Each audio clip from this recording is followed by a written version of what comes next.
doing another take. Hey everyone, Joseph Rothschild here, aka Mono Bluetron, back with another episode of 10-minute testing. So, I'm a little bit sick, as you may have gathered. We have a mouse in our apartment, so last night I came up with the genius idea of putting a bunch of glue traps around the radiator and then turning the heat real low in the hopes that the mouse would step in the glue traps or else it would freeze to death. It turns out that mice can just leave. So it just left the apartment for a night, and everyone in the apartment got sick because it was like negative 10 degrees.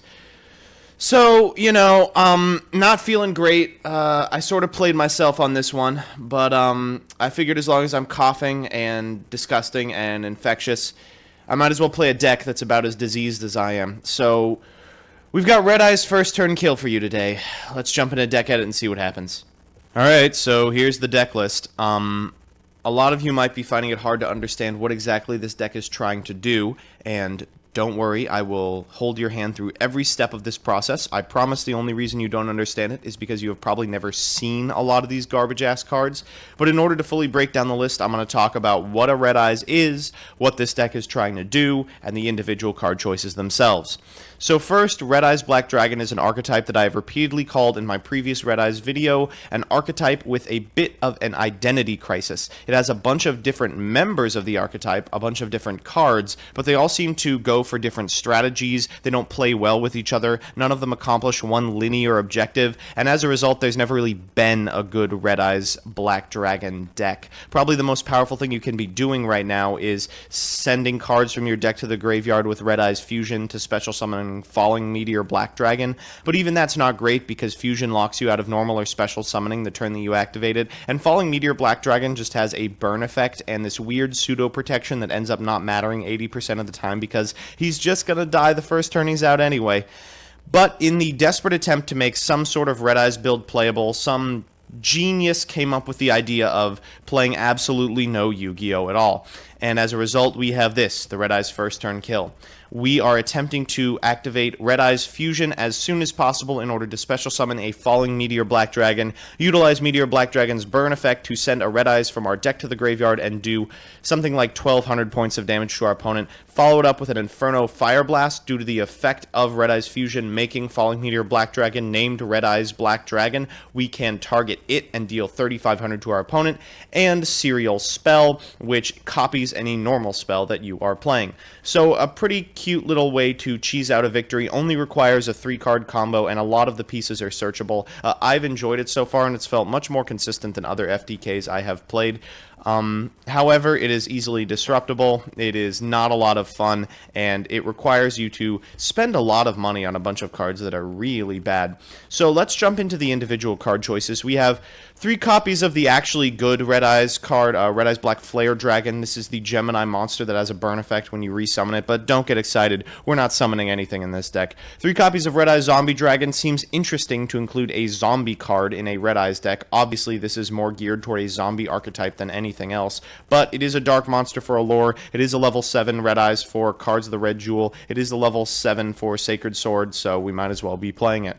3 copies of the Big Daddy himself, Red Eyes Black Dragon, and 2 copies of Red Eyes Meteor Dragon. Unfortunately, not a level 7 for our cards or our swords, but we do need to include it for our next card, Red Eyes Fusion. I'm playing 2 because I also have Pot of Dualities, and I don't want to lose the game for no reason.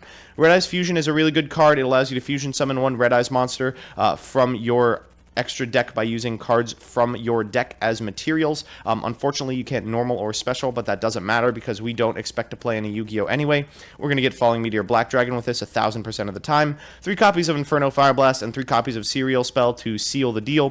3 copies of Red Eyes Insight, once per turn clause, but always gets you a copy of Red Eyes Fusion. 3 copies of Pot of Cupidity because, draw spells are pretty good, I hear. 3 copies of Allure of Darkness. This is going to be the best of our draw spells outside of Cupidities. It does not net us any cards, but gets these out of our hands, and routinely they are cloggy. 3 copies of Cards of the Red Jewel because they allow us to bin one of our level 7 Red Eyes monsters, and thin our deck. Unfortunately, it also does have an OPT clause, but I'm playing 3 because it's still better than our next card, Sacred Sword of the 7 Stars. This has an OPT clause and requires you to banish 1 level 7 monster. I really can't get behind this card, but we really have to play it. Anything that's not a draw spell is wasted in this deck. Next is a card that you'll all recognize from really bad first turn kills across the nation, Hand Destruction, the elusive -1. It's alright in this deck because we have so many cards with hard OPTs, things like extra copies of Red Eyes Fusion, extra copies of Insight, extra copies of Red Jewel, extra copies of 7 stars, and sometimes we just get a bunch of monsters. It ends up being playable a lot of the time. And finally, Left Arm Offering, just to get us another copy of Inferno Fire Blast, or it doesn't really work with Serial Spell, but, you know, it also requires you to have 3 cards in your hand, including it, which actually turns out to be a problem a lot of the time with Hand Destruction.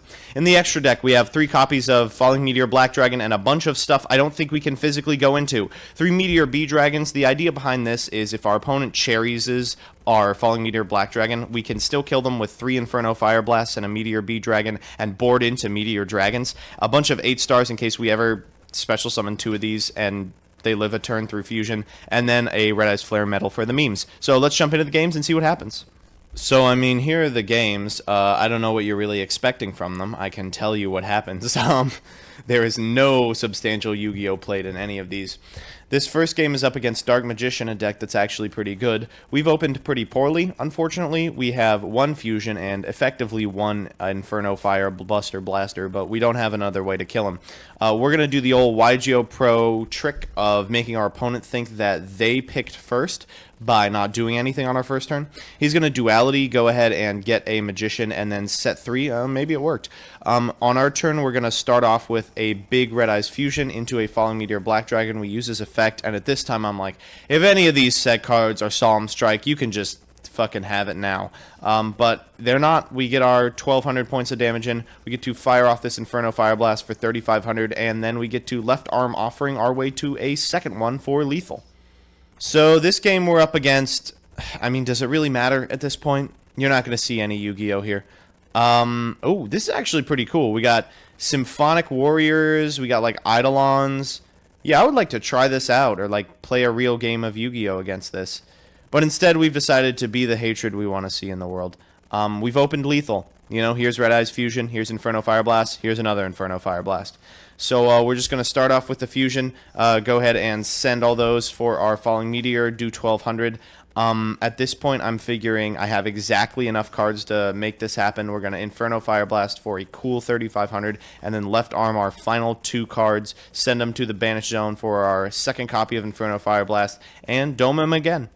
So this match is almost interesting. You can see we've sort of bricked. This is one of the more bricky hands the deck can produce. Sure, we've got like a lure and a target, but Left Arm Offering and Serial Spells sort of form a weird nombo with each other. They have this negative synergy that doesn't really work out the way I want it to. And more importantly, our opponent is going first and playing zombies. You saw even in that previous game where we just flat opened lethal, we needed every single card in our hand to meet things like Left Arm Offering thresholds. If he makes a couple of Omegas, we may be in some serious trouble. So let's let him go ahead and go first. He's going to start with a Shinrai Solitaire and then get that out of here for Unizombie. Unizombie's actually going to put in a lot of work with 2 Mizuki in hand. He's going to discard one of them and then use the other effect to send a Beast of the Pharaoh. Boy, this card is going to put in work in a couple of months. Then he's going to Mizuki back the Shinrai Solitaire, and then look at this. He tunes into Vermilion. I mean, I'm no genius, but I think there was a better way to do that ended in a couple of Omegas. Instead, we're going to Vermilion targeting itself, and then Soul Charge all these cards back. I'm like, okay, this is the end of the game for me. There's going to be some Omegas in my future, but he just ends. I guess that makes sense, but still leaves me with a bit of a sour taste in my mouth. We're going to go ahead and draw. Here's an Inferno Fire Blast, so that's most of the combo. Actually, we just need to go ahead and pick up our third piece, and this Allure of Darkness is going to find it. Let's activate Red Eyes Fusion, go ahead and get Falling Meteor Black Dragon, use its effect to send a copy of Black Flare, and then bada bing, bada boom. We have really outskilled our opponent on this one. So we're back with the deck. I mean, Jesus Christ, what do you want me to say about this? I think my condition has actually worsened over the course of this video because I had to watch all these replays of me committing atrocities. Geez, I don't think I would recommend this deck to anyone. I mean, partially because I don't think it's very good, but mostly because I refuse to be held responsible. I will say that I opened the FTK probably about 60 or 70% of the time. It was pretty consistent, but I mean, geez, some games you just gotta go second, and if that happens, any piece of disruption is just going to end your life. Even then, it is really easy to just completely brick into the face of the sun. I mean, Card of the Red Jewel is terrible. Sacred Sword of 7 stars is awful. I mean, you even don't have targets for Allure sometimes, and I'm basically maxed out on bad, clunky Red Eyes I can be playing. All in all, you gotta buy 3 Pot of Desires in order for this deck to work, and if you're doing that, just play an FTK deck that's slightly more fun. Like, check out Nurse Burn. That's probably more up your alley. If you hate yourself and your opponents, this is the deck for you. Otherwise, maybe reconsider your time. So that's that. I hope you enjoyed this sickness special episode of 10-minute testing. I hope you enjoyed those genuine coughs at the beginning. That was not a joke. And most of all, I hope you just enjoyed the video. If you did, make sure to give me a like, a comment, a subscribe, some penicillin. They really help me out.